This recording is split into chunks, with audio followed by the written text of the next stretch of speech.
clãs em 12 tribos, a saber, Rúben, Simeão, Isacar, Zebulão, Judá, Benjamim, José, Gade, Asser, Isacar, Zebulon, Levi, a tribo de Judá. Todas essas tribos, elas de certa forma só faziam um único povo, o povo de Israel.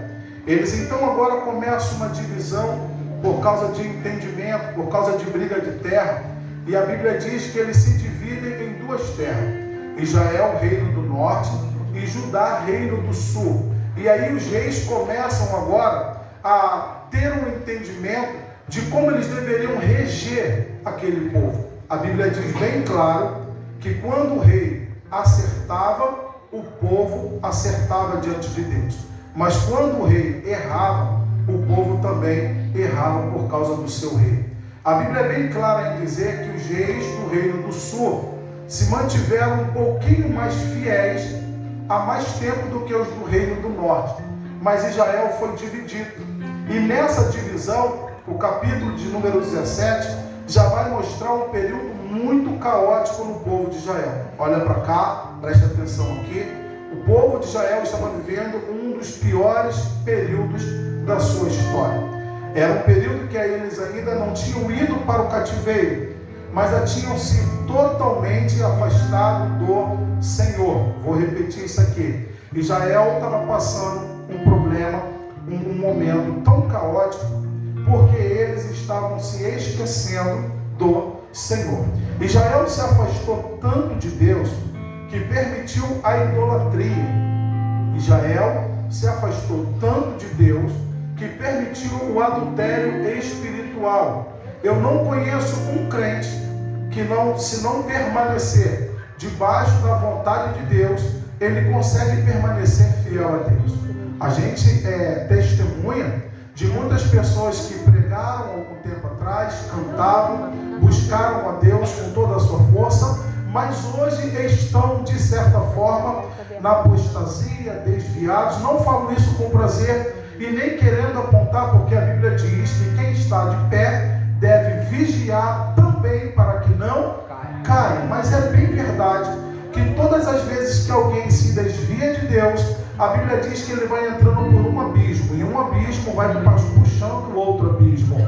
Se a pessoa não se arrepender e voltar atrás e buscar o Deus Todo-Poderoso, não haverá como essa pessoa voltar novamente, estar diante do Senhor. Então eu quero vos dar um conselho como pastor: passe o que passar, não se afaste de Deus. Lute o que lutar, não se afaste de Deus. Ainda que você deva fazer como aquela mulher do fluxo de sangue, se rasteje na presença dele, mas nunca abandone a presença de Deus. Só para a gente fixar, diga assim: eu jamais devo me afastar da presença de Deus. A Bíblia diz que Josué, vendo o povo de Israel se afastando, diz: vocês querem se afastar? Podem ir, mas uma coisa eu sei, que eu e minha casa serviremos ao Senhor. Isso deve ser para a gente repetir aqui. Tem gente que não vai querer servir a Deus, chinelo, e vai querer te levar também para longe de Deus. Mas eu e você escolhemos Deus nessa noite. Nós não podemos nos afastar do Senhor. Nós não podemos nos afastar do Senhor. Por quê? Porque senão as atitudes que nós vamos fazer no mundo pós-cristão vai ser piores do que a gente fazia antes de sermos servos de Jesus. E Jesus ensinou na parábola dizendo: uma pessoa que teve a tua casa varrida, saíram dela demônios, mas se ela se voltar novamente para o mundo, Satanás volta e agora volta com mais 7. A Bíblia é muito categórica e enfática em dizer que quando alguém estava em Deus e abandonou Deus, é como a porca que estava no chiqueiro e voltou novamente para a lama. É como um cachorro que voltou novamente a comer do próprio vômito. Ou seja, a Bíblia não dá mole para quem um dia experimentou Deus e agora está se curtindo, está se envaidecendo. Por quê? Porque abriu a palavra do Senhor. E para essa premissa eu termino dizendo, a Bíblia diz no livro de Apocalipse, é melhor que seja frio ou é melhor que seja quente? Porque aquele que é morno, eu vomitar-te. E hoje eu não estou pregando para ninguém morno, eu estou pregando para crente que é cheio, quem é cheio de Deus? Levanta a tua mão, levanta a tua mão, abre a tua boca. Se você está vivo aqui, querido, levante. Se você não tem vergonha de adorar, pode levantar a mão direita, a mão esquerda. Você levantava no funk, você levantava no pagode, agora na igreja vai ficar acanhado. Eu não tenho vergonha dos mistérios de Deus. Paulo disse para Timóteo, eu não me envergonho do poder de Deus, que é poder e salvação. Para quê? Para todo aquele que crê. Quem crê aqui? Quem crê? Só quem crê. Israel se afastou tanto de Deus que agora um homem chamado Acabe e com a sua mulher chamada Jezabel introduziram na adoração de Israel um culto a Baal. Pastor, o que é Baal? Baal é um pseudo-deus. O que é pseudo? Pseudo é tudo aquilo que é falso. Baal é um pseudo-deus muito antigo, muito antigo.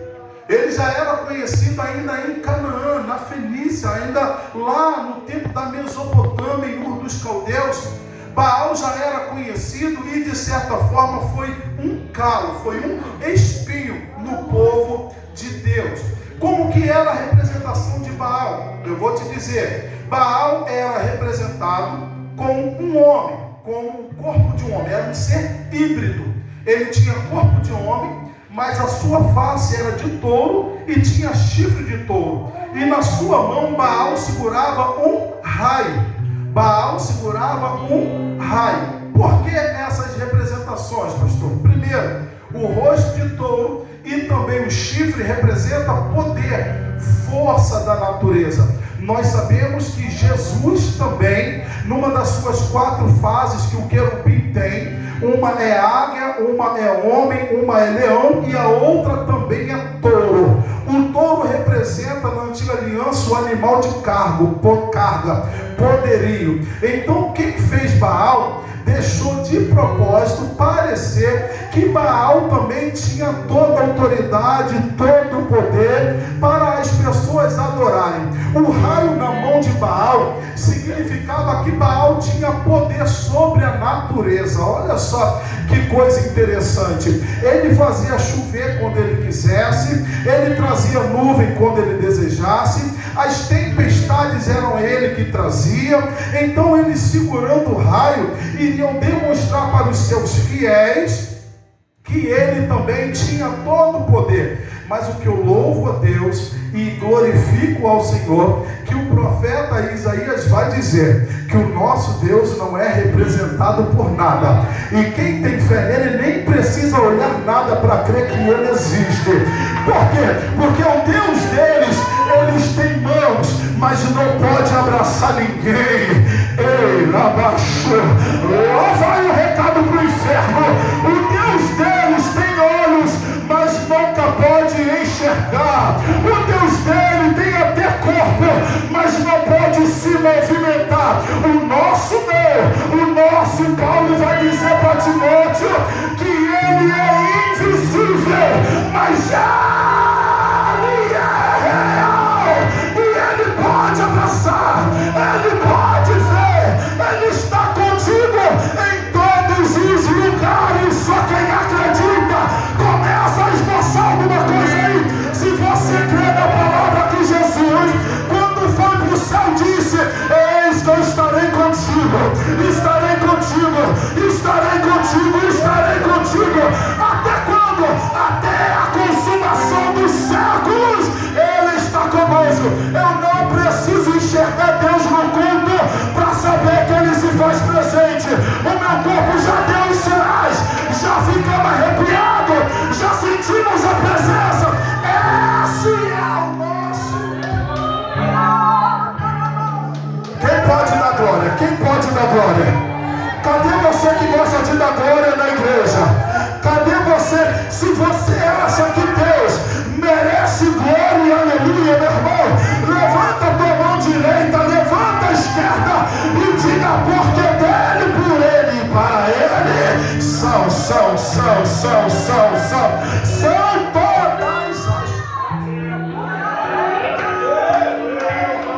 Oh, glória!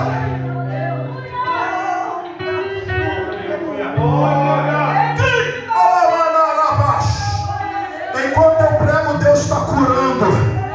Enquanto eu prego, Deus está usando. Enquanto eu prego, Deus está enchendo o vaso aqui de azeite. Enquanto eu ministro a palavra, se você crê, nessa hora tem uma guerra travada. E deixa Deus usar durante a mensagem. Deixa Deus usar.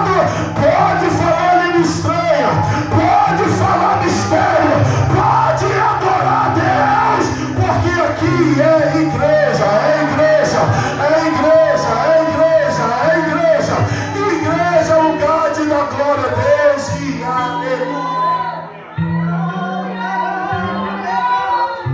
Olha para cá, olha para cá. Olha o que Deus colocou no meu coração. Nesse cenário caótico,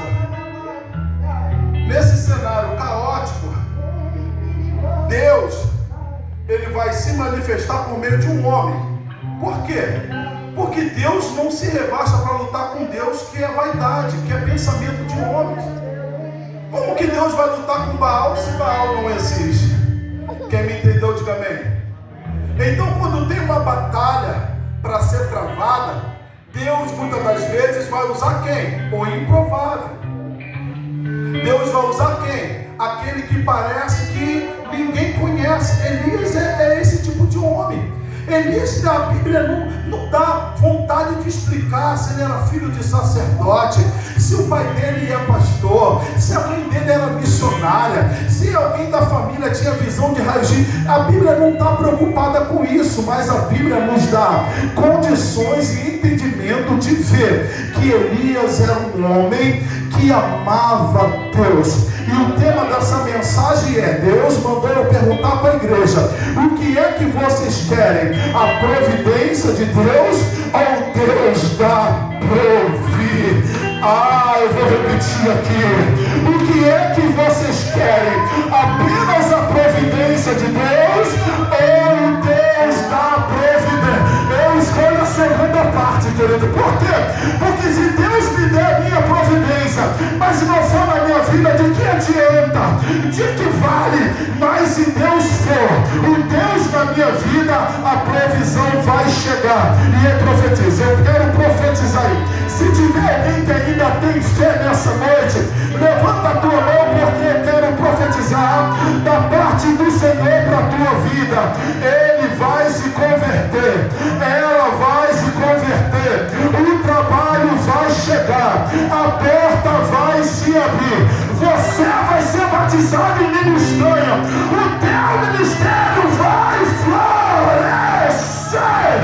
Só quem crê, só quem crê, só quem crê. Só que eu preciso de apenas algumas pessoas doidas por Deus aqui para abrir a boca e a gente explodir esse lugar de glória. Tem esse crente aqui, se tem, adore, adore, adore, adore. Ei, a baixinha de Comanaraba. Aí que nesse cenário de apostasia, Deus chama Elias.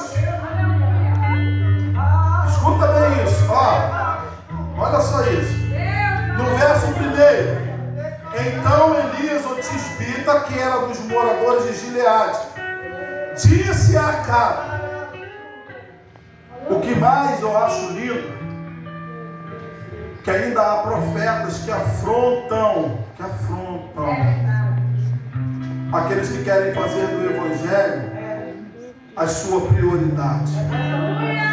Eu louvo a Deus que Deus, de geração em geração, quando a igreja está começando a esfriar, Deus levanta um. Quando os irmãos não querem trabalhar, Deus levanta um. Quando todo mundo está dizendo assim, já era, não vai dar certo. Deus levanta um cheio de fé, cheio de autoridade. Será que tem esse crente aqui nessa noite? Cheio de fé, cheio de autoridade. Esse crente que ainda não tem vergonha de fazer mistério. Esse crente que ainda não tem vergonha de falar glória, glória, glória, glória, glória, glória. Esse crente que ainda tem alegria. Quando alguém diz o anjo está passando, ele começa a glorificar e adorar o Senhor. Querido, a Bíblia diz que Deus então levanta Elias. E Elias vai até Acabe e diz para ele assim: Acabe, assim diz Yahvé, assim diz o Senhor, não haverá chuva. Não haverá chuva. Ele falou segundo a minha palavra. O texto aqui, eu tenho que explicar isso, varão. O texto aqui, ele não demonstra isso. O texto aqui não demonstra isso. Mas quando nós vamos entender, Deus nunca levanta a sua palavra simplesmente por ele quer levantar. Parece aqui que Acabe estava no seu reino e Elias saiu da sua casa e foi até lá entregar o recado, e não foi assim. O que é que está acontecendo aqui? Um culto a Baal. O que é que está acontecendo aqui? Eles estão tocando tambor, eles estão tocando música, e está dizendo: ó Baal, mostra o teu poder diante de todo Israel. Mostra mais uma vez, traga chuva, traga chuva, traga chuva. Aí eu conjecturo que as nuvens começaram até vir. Aí Deus diz assim: ei Elias, um crente cheio de Deus, vai lá e joga água fria naquele culto a Baal. Diga a ele que eles podem tocar tambor, mexer pauzinho, pode fazer a macumba que quiser, mas sobre a tua palavra tu vai dizer: hoje em Israel não vai chover, não vai chover, não vai chover. Pode tocar tambor contra a tua vida, podem te afrontar, pode falar o que quiser, pode até escrever cartinha de afronta. Se você pegar essa carta e apresentar a Deus dizendo: olha aqui Jesus, a luta não é comigo, a luta é contigo, Deus vai levantar e vai dizer: enquanto eles estão pedindo chuva, Deus falou que não vai ter chuva. O que é que vocês acreditam? Que vai chover ou que não vai chover? Eu acredito na palavra. Amém ou não amém? Amém ou não amém? Então ele estava tocando tambor. Vai parar. A igreja não vai prosperar. Olha aí, ó. Agora essa família desvia de vez. Ih, está com enfermidade? Está tocando tambor dizendo: agora ela desvia. Agora ele para. Estava dirigindo o culto, agora já era. Mas enquanto a palavra na boca de Deus do profeta for, ainda não vai parar. Paulo disse: suporto todas as coisas naquele que me fortalece. Ei, você é crente, não é qualquer coisinha que te desvia. Levanta a tua mão, se tu está me ouvindo hoje, para poder te fazer parar, querido, vai ter que juntar o inferno inteiro. E mesmo assim, enquanto a palavra de Deus for na tua vida, você não para. Pega na mão de alguém, por favor. Pega na mão de alguém, por favor, e diga: podem bater tambor, podem fazer tudo na calada da noite, mas enquanto Deus for na tua vida, tu não vai parar. Só quem crê, só quem crê, só quem crê. Glória, glória.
perdeu para Deus. O Deus dos egípcios perderam para Deus.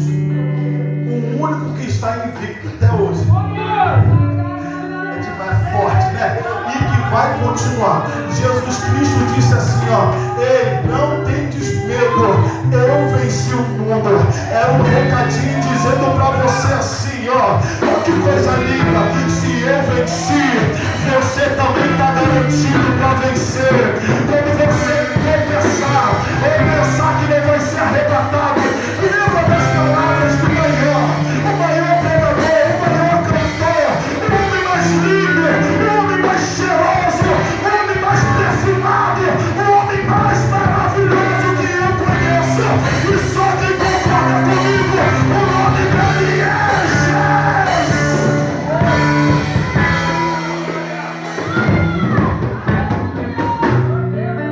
Eu vou correr.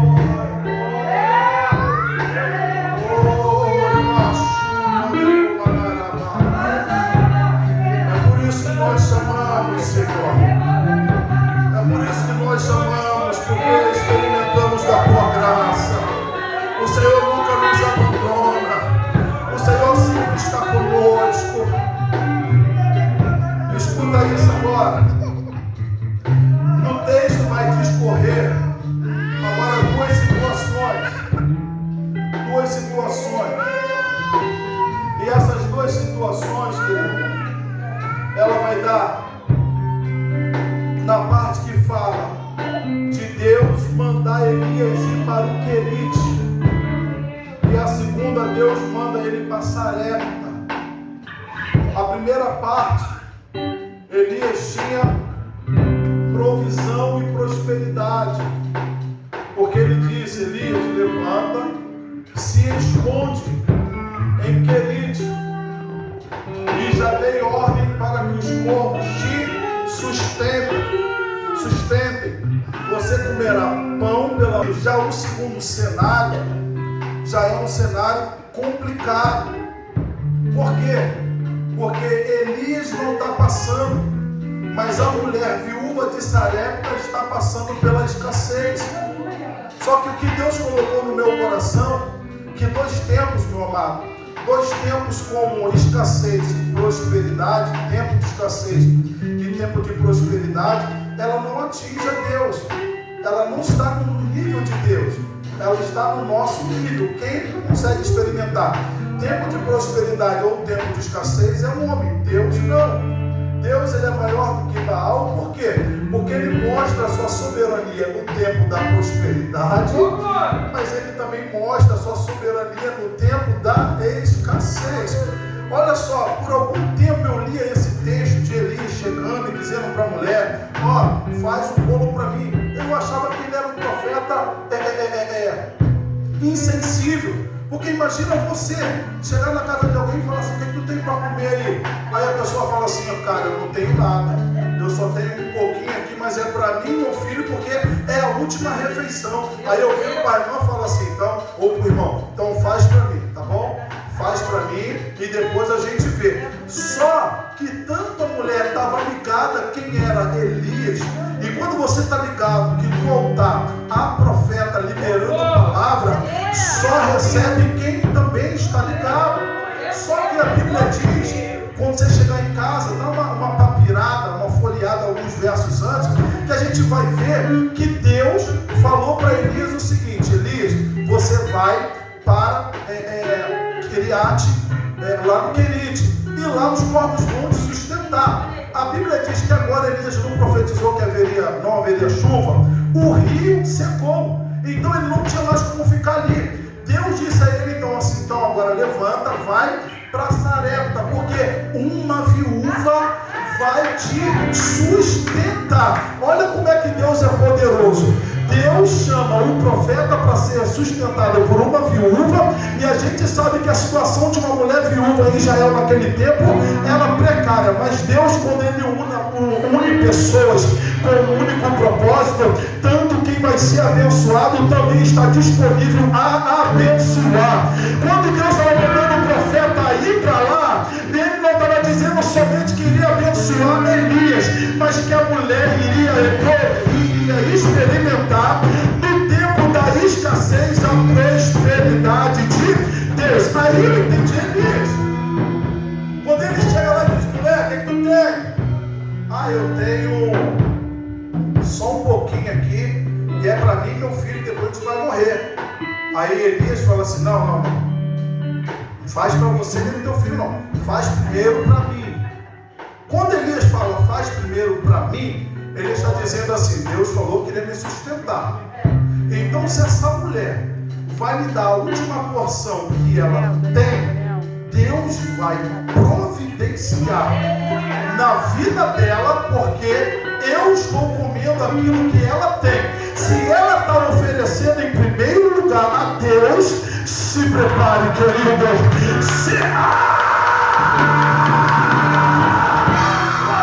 Aqui está o segredo da mensagem, e eu já vou começar a terminar.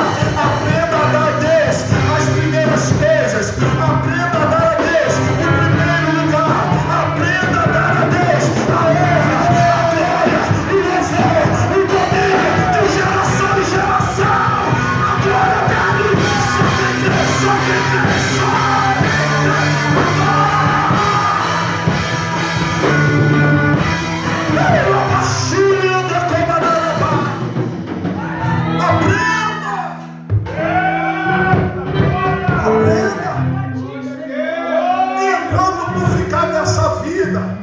Tem que dar o melhor a Deus, mas vai me faltar. Tu nunca vai experimentar nada. Diga para alguém: aprenda primeiro a dar a Deus, depois para você e seus filhos. Que maldade, pastor, vai tirar da boca dos meninos. Jesus Cristo disse: quem amar o filho mais do que a mim não é digno de... Quem amar o marido mais do que a mim não é digno de... Quem amar a mulher mais do que a mim não é digno de... Não é porque Jesus carece de amor, não é porque o nosso Senhor é carente em amor, não. É porque Ele conhece o coração e sabe que enquanto nós colocarmos Ele em primeiro lugar, nós estamos no primeiro amor. Eu vou repetir isso aqui agora. Você por acaso tem crente, meu primeiro amor não querendo limpar a igreja? Você vê por acaso um crente no primeiro amor não querendo lavar o banheiro da igreja? Claro que não. No primeiro amor está tudo legal. O pastor manda vir orar de madrugada, eu venho. O pastor manda vir PBD, eu venho. Por quê? Porque eu estou no primeiro amor. Deus é o centro na minha vida. Eu amo tanto a Deus que se estão falando mal de mim, tudo bem, pode falar. O crente no primeiro amor. Deus me trouxe aqui hoje para te dizer: volte ao primeiro amor. A igreja tem perdido a essência, porque não tem voltado ao primeiro amor. Ei, você pode fazer essa outra? Ah, não vou fazer não, porque eu estou brigado com fulana. Ah, não vou fazer não, porque eu estou magoado com o meu pastor. E por acaso a obra que a gente faz é para homem, ou a obra ainda é para... Se for para Deus,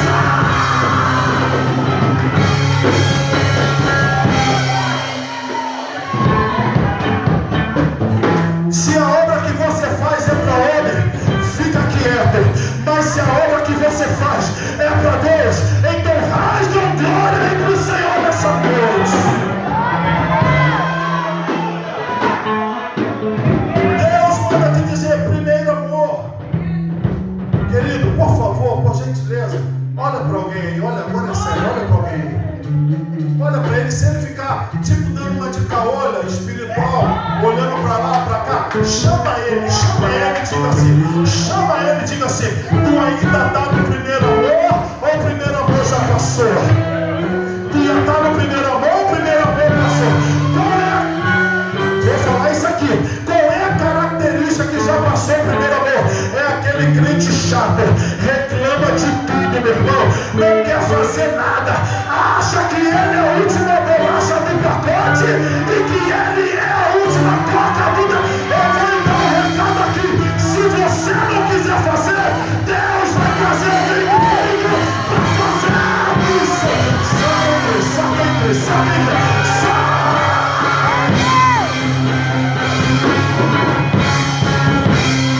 Bate no ombro de alguém e diga: é melhor você fazer, querido, porque senão Deus vai te aposentar. Diga: é melhor você fazer, porque senão Deus vai te aposentar.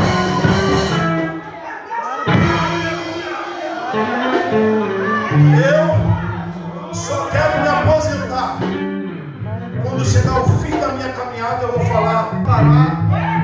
Por que ele está reclamando? Por que Israel, na hora que tem que marchar, está reclamando?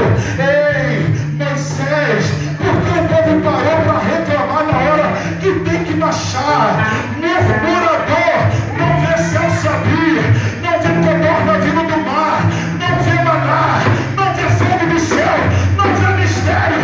Vem para a igreja no culto como esse, cruza os braços e para dar glória a Deus é difícil, mas crente chega.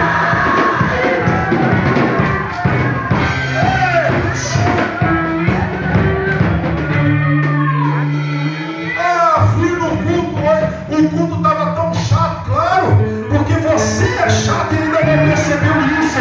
Quando você entender que o culto não é para minha glória, mas ainda é para a glória dele. Quem canta, canta para ele. Quem prega, prega para ele. Quem louva, louva.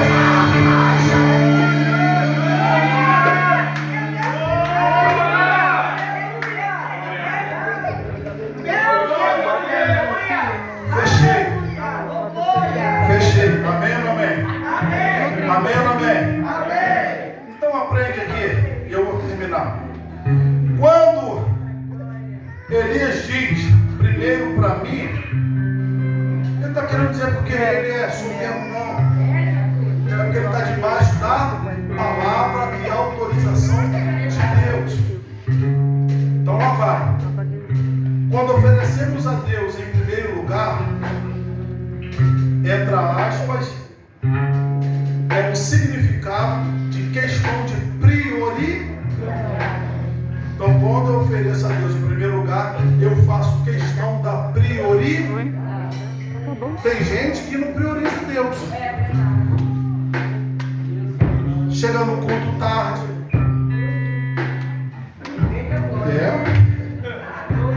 Mas estou vindo do trabalho. Você poderia correr um pouquinho mais cedo. Vou te dar um exemplo. Saí do trabalho hoje. Vou falar isso baixo que está filmando. No lugar de Deus, Deus vai arrancar o namoradinho.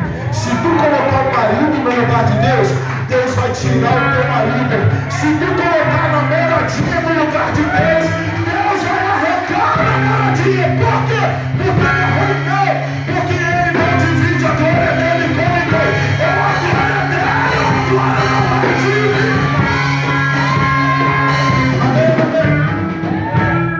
Deixa eu terminar aqui. Vamos lá, número 1. Quem faz de Deus sua prioridade se torna prioridade de Deus. Amém ou amém?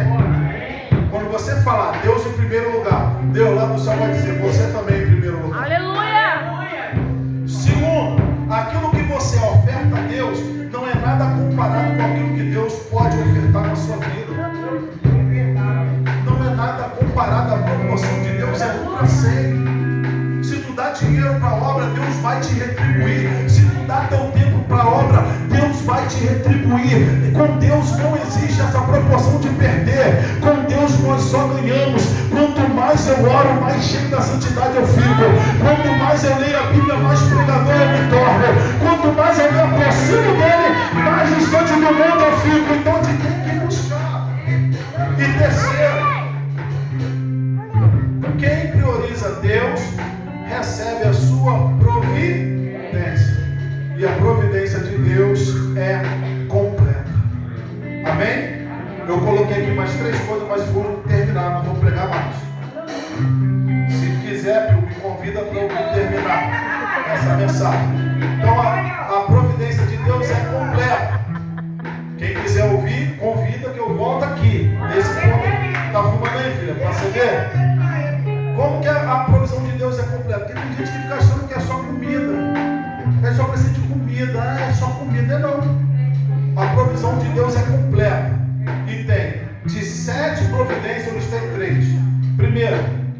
alinhamento.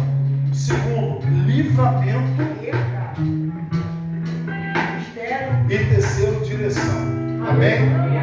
Deus abençoe sua vida, em nome de Jesus, tá? Que o Espírito Santo possa te abençoar. Não quero levar mais, o culto é até 9, senão eu vou para a disciplina e eu não quero isso, eu tenho juízo, amém? Então você que pode aplaudir bem forte.